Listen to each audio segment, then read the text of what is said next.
सर्वधर्म स्वरूपिणे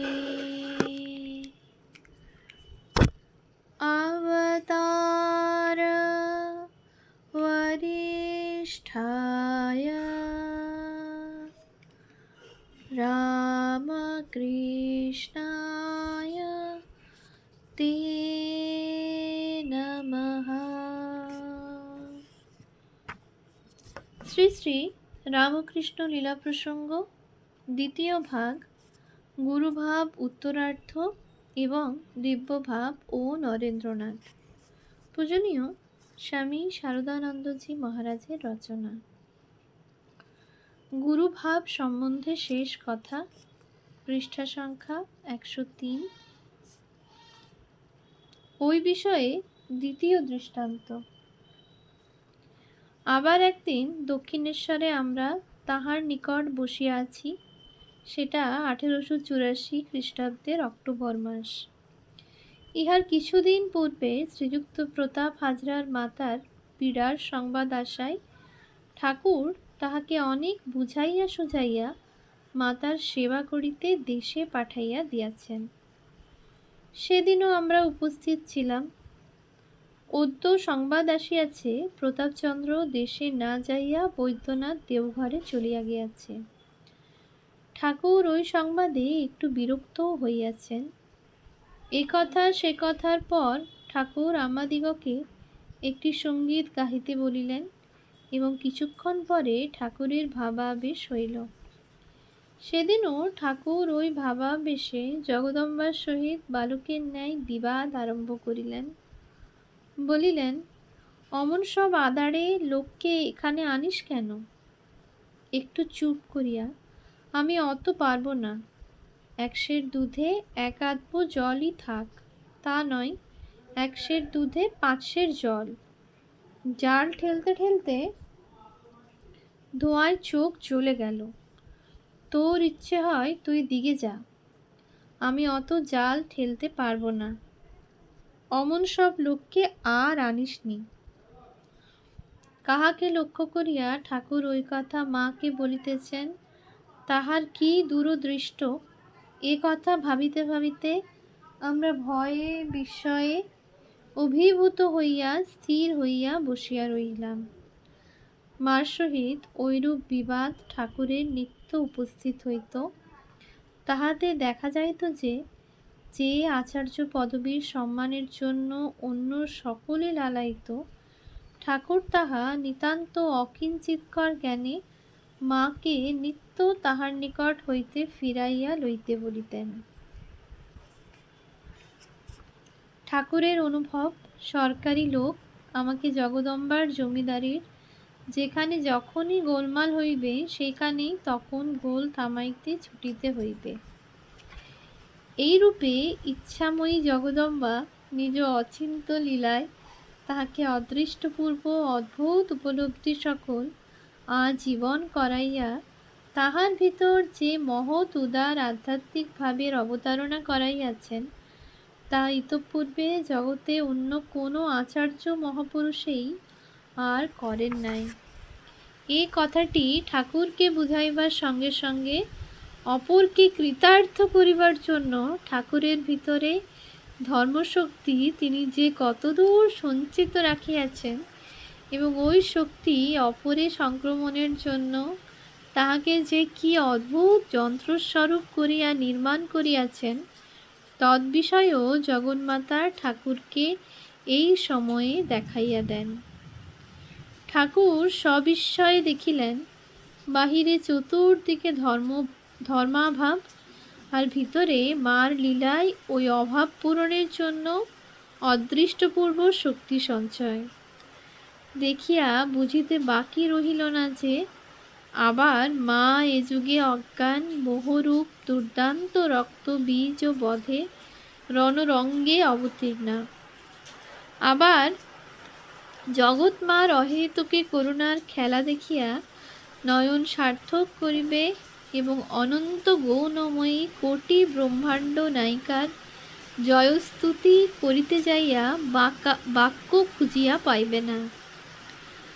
উত্তাপের আতিশয্যে মেঘের উদয়, রাসের শেষে স্ফীতির উদয়, দুর্দিনের অবসানে সুদিনের উদয়, এবং বহু লোকের বহুকাল সঞ্চিত প্রাণের অভাবে জগদম্বার অহেতুকী করুণা ঘনীভূত হইয়া এই রূপেই গুরুভাবের জীবন্ত সচল বিগ্রহরূপে অবতীর্ণ হয়।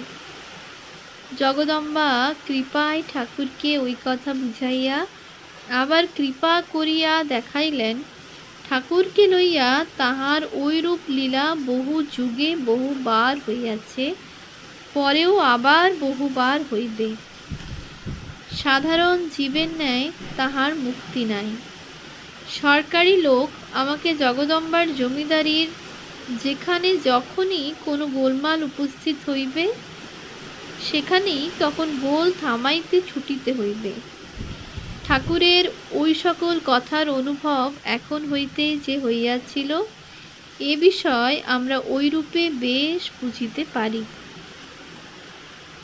নিজ ভক্তগণকে দেখিবার জন্য ঠাকুরের প্রাণ ব্যাকুল হওয়া, যত মত তত পথ রূপ উদার মতের উদয় জগদম্বায় লোকহিতায় কৃপায় তাহাতে করিয়াছেন, এ কথা বুঝিবার সঙ্গে সঙ্গে ঠাকুরের বিচারশীল মন আর একটি বিষয় অনুসন্ধানে যে এখন হইতে অগ্রসর হইয়াছিল, এ কথা স্পষ্ট প্রতীত হয়। কোন ভাগ্যবানেরা তাহার শরীর মনাশ্রয়ে অবস্থিত সাক্ষাৎ মার নিকট হইতে ওই নবীন উদার ভাব গ্রহণ করিয়া নিজ নিজ জীবন গঠনে ধন্য হইবে, কাহারা মার নিকট হইতে শক্তি গ্রহণ করিয়া তাহার বর্তমান যুগের অভিনব লীলার সহায়ক হইয়া অপরকে ওই ভাব গ্রহণ করাইয়া কৃতার্থ করিবে, কাহাদিগকে মা ওই মহৎ কার্যানুষ্ঠানের জন্য চিহ্নিত করিয়া রাখিয়াছেন, এই সকল কথা বুঝিবার জানিবার ইচ্ছায় তাহার মন এ সময় ব্যাকুল হইয়া ওঠে। মথুরের সহিত ঠাকুরের প্রেম সম্বন্ধ বিচারকালে ঠাকুরের নিজ ভক্তগণকে দর্শনের কথা পূর্বে আমরা বলিয়াছি। গুরুভাব পূর্বার্ধের 7ম অধ্যায় দেখো। জগদম্বার অচিন্ত লীলায় পৃথিবীর সকল বিষয়ে এতকাল সম্পূর্ণ অনাসক্তভাবে অবস্থিত ঠাকুরের মনে তাহাদের পূর্বদৃষ্ট মুখগুলি এখন উজ্জ্বল জীবন্ত ভাব ধারণ করিল। তাহারা কতকগুলি হইবে, কবে কত দিনে মা তাহাদের এখানে আনয়ন করিবেন, তাহাদের কাহার দ্বারা মা কোন কাজটা করাইয়া লইবেন, মা তাহাদিগকে তাহার ন্যায় ত্যাগী করিবেন অথবা গৃহধর্মে রাখিবেন, সংসারে এ পর্যন্ত 2-4 জনই তাহাকে লইয়া মার এই অপূর্ব লীলার কথা অল্প স্বল্প মাত্র বুঝিয়াছে। আগত ব্যক্তিদিগের কেহই কি জগদম্বার ওই লীলার কথা যথাযথ সম্যক বুঝিতে পারিবে, অথবা আংশিক বুঝিয়াই চলিয়া যাইবে? এইরূপ নানা কথার তোলাপাড়া করিয়াই যে এ অদ্ভুত সন্ন্যাসী মনের এখন দিন কাটিতে লাগিল, এইরূপ নানা কথার তোলাপাড়া করিয়াই যে এই অদ্ভুত সন্ন্যাসী মনের এখন দিন কাটিতে লাগিল, এ কথা তিনি পরে অনেক সময়ে আমাদিগকে বলিয়াছিলেন। বলিতেন, তোদের সব দেখবার জন্য প্রাণের ভিতরটা তখন এমন করে উঠত, এমন ভাবে মোচড় দিত যে যন্ত্রণায় অস্থির হয়ে পড়তুম। ডাক ছেড়ে কাঁদতে ইচ্ছা হতো। লোকের সামনে কি মনে করবে ভেবে কাঁদতে পারতুম না। কোনো রকমে সামলে সুমলে থাকতুম। আর যখন দিন গিয়ে রাত আসতো, মার ঘরে বিষ্ণু ঘরে আরতির বাজনা বেজে উঠত, তখন আরও একটা দিন গেল, তোরা এখনো এলিনি ভেবে আর সামলাতে পারতুম না। কুঠির উপরের ছাদে উঠে তোরা সব কে কোথায় আছিস আয় রে বলে চেঁচিয়ে ডাকতুম ও ডাক ছেড়ে কাঁদতুম। মনে হতো পাগল হয়ে যাব। তারপর কিছুদিন বাদে তোরা সব একে একে আসতে আরম্ভ করলি, তখন ঠান্ডা হই। তার আগে দেখেছিলাম বলে তোরা যেমন যেমন আসতে লাগলি অমনি চিনতে পারলুম। তারপর পূর্ণ যখন এলো তখন মা বললে, ওই পূর্ণতে তুই যারা সব আসবে বলে দেখেছিলি তাদের আশা পূর্ণ হলো। ওই থাকের শ্রেণীর লোকের কেউ আসতে আর বাকি রইল না। মা দেখিয়ে বলে দিলে, এরাই সব তোর অন্তরঙ্গ। অদ্ভুত দর্শন, অদ্ভুত তাহার সফলতা। আমরা ঠাকুরের ওই সকল কথার অর্থ কতদূর কি বুঝিতে পারি? ঠাকুরের এখনকার অবস্থা সম্বন্ধে আমাদের পূর্বোক্ত কথা সকল যে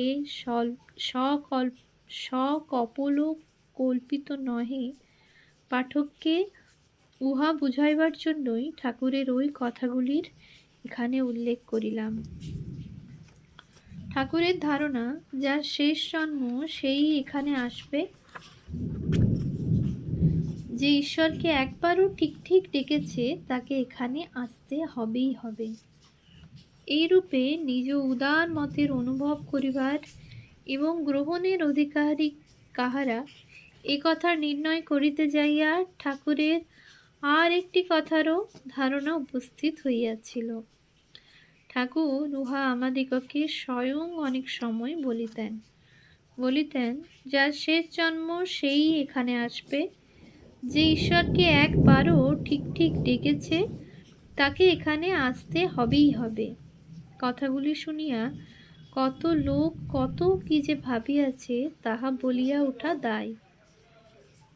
কেহ উহা একেবারে অযুক্তিকর সিদ্ধান্ত করিয়াছে, কেহ ভাবিয়াছে উহা ঠাকুরের ভক্তি বিশ্বাস প্রসূত অসম্বন্ধ প্রলাপ মাত্র, কেহ বা ওই সকলে ঠাকুরের মস্তিষ্ক বিকৃতি অথবা অহংকারের পরিচয় পাইয়াছে, কেহ বা আমরা বুঝিতে না পারিলেও ঠাকুর যখন বলিয়াছেন তখন উহা বাস্তবিকই সত্য এই রূপ বুঝিয়া তৎসম্বন্ধে যুক্তিতর্কের অবতারণা করাটা বিশ্বাসের হানিকর ভাবিয়া চক্ষু কর্ণে অঙ্গুলি প্রদান করিয়াছে।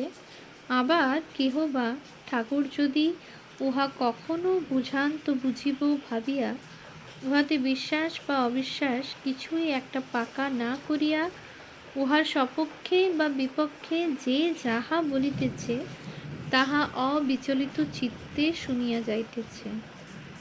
কিন্তু অহংকার সম্পর্ক মাত্র শূন্য স্বাভাবিক সহজভাবেই যে জগদম্বা ঠাকুরকে নিজ উদার মতের অনুভব ও যথার্থ আচার্য পদবীতে আরূঢ় করাইয়াছিলেন, এই কথা যদি আমরা পাঠককে বুঝাইতে পারিয়া থাকি তাহা হইলে তাহার ওই কথাগুলির অর্থ বুঝিতে বিলম্ব হইবে না। শুধু তাহাই নহে, একটু তলাইয়া দেখিলেই পাঠক বুঝিবেন যে ওই কথাগুলি ঠাকুরের সহজ স্বাভাবিকভাবে বর্তমান উচ্চ আধ্যাত্মিক অবস্থা লাভ বিষয়ে বিশিষ্ট প্রমাণস্বরূপ। ওম শান্তি শান্তি শান্তি। হরিঃ ওম তৎসৎ। শ্রীরামকৃষ্ণার্পণমস্তু।